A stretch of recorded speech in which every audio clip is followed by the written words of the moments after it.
Fasten your seatbelts.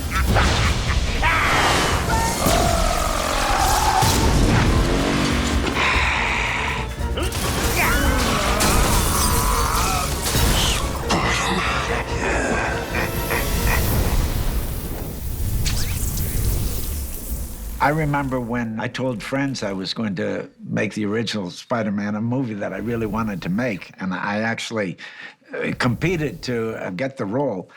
They were like, really? Really? You want to do that kind of movie? Because there wasn't a standard then. It was still quite early when they were adapting comic book movies. Now it's a whole different world.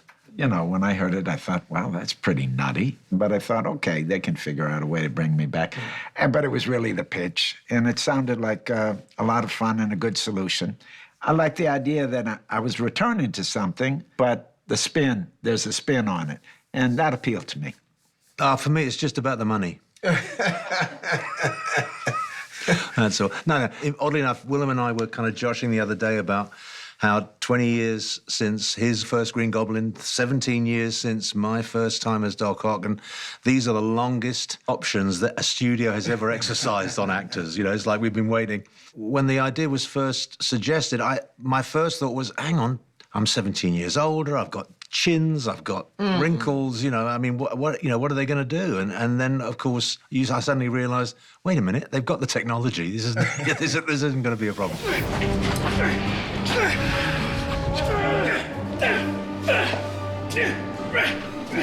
And the Tom Holland of it all. Tom Holland, man, here's the thing. Crazy. Good. Here's the thing.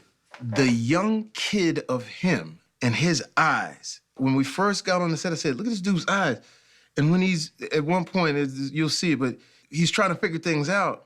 That's what makes it amazing, because it's like he's basically torn. He wants to be cool with these guys, but at the same time, they really want to, like, eliminate him. And then here's the thing. It's like, because you're filling big shoes. You know, because we growing up with Toby, you know, like, man, I was like, when Toby hit that wall the first time, I said, oh, shit. I was like, oh. So you think to yourself, like, will there be, you know, and here comes this young guy with this fresh face and is really, like, in tune in every aspect, even when he's doing anything.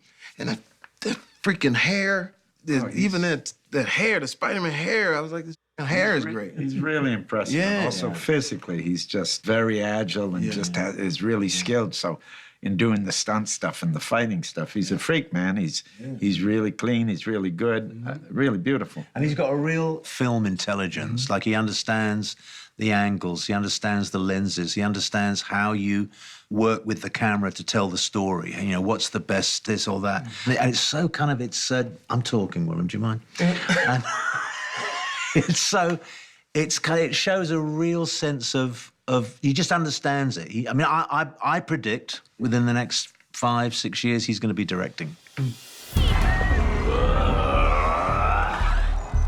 Let me see your hands, please.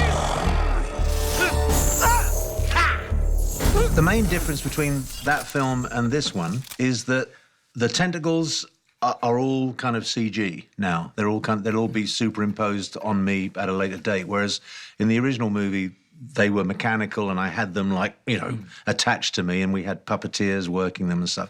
So that's the big difference. You want to know the truth? Nobody knows how uncomfortable those costumes are. But they look good. We are actors. You forget about the discomfort, and, you know, it's part of it. But the costumes are much more comfortable than they were before. I remember the initial fitting to create the costume for the Green Goblin. I stood there for 8 hours, and they put different preformed pieces on me. Now, they scan me, and they can design it, and then make the costume, and then try it on me. It's a huge leap in the technology.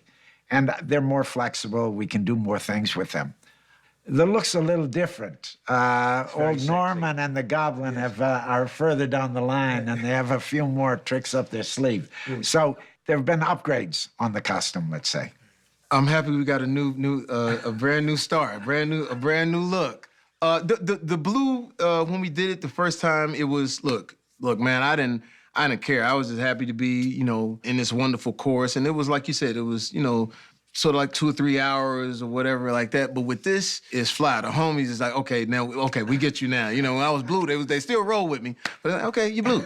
But with this one, it just feels more comfortable, and I think it feels more today, modern, like, you know, not trying so hard. Like I sort of related to R&B. Back in the day in R&B, you used to have fringes on your outfit and shoulder pads and things like that. Now you can sing, you know, so it's like now we're just singing.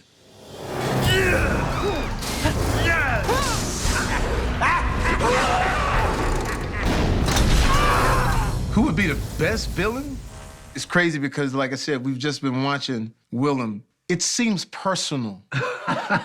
because with Electro, it's like Electro and us, it's to the world. The world did me wrong. But when something is personal, and you can go all the way back to Shakespeare, there's nothing that can beat that, no matter what costume you put on, no matter what you say. So when he speaks, he has the power. They all have different qualities. But in terms of overall kind of scariness, I would go along with Jamie's assessment. It's just true. I mean, I'm sorry, Willem, you're just going to have to deal with it. But as far as where Doc Ock is in the echelon of who's more powerful, I think Doc Ock isn't exactly in the Premier League, but he's kind of nudging up. He's the guy that's arrived at the party and has kind of said something like, I've got the beers, and they let him in. These guys are really generous. I mean, not only in their comments, but, you know, the nice thing is when you have resources and you have people that want to be there, and this isn't their first rodeo, it's a real good working situation. And flexibility, generosity are two of the qualities that you want in an actor, and these guys are like that. I'm gonna kill the light. Hello, my dear. But there's a part of me that misses the mustache twirling, I must say. I mean, there's a very long tradition of British actors coming in to play villains in Hollywood. You know, it started with... Not only British actors. That's true, but, you know, it's like, you know, I keep thinking it's like, oh, we need an accent. You know, let's get, let's get someone in. Son of Darrell. That's right. Kneel if he falls out. Had to step outside? Yeah, I get it.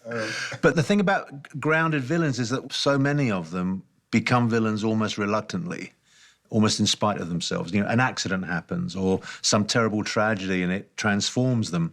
And that's what makes them very playable, because it's not just mustache twirling. It's not just kind of pulling a face and, you know, there's some real depth to it. And that's what makes them interesting. I mean, it's a privilege to be here, that's for sure. It's a joy to be here. Oh, I gotta tell you, it's just so much fun. I mean, there's a part of us that's like, I think I can say this for all, we're all fans. Yeah. Lonely, that was my name.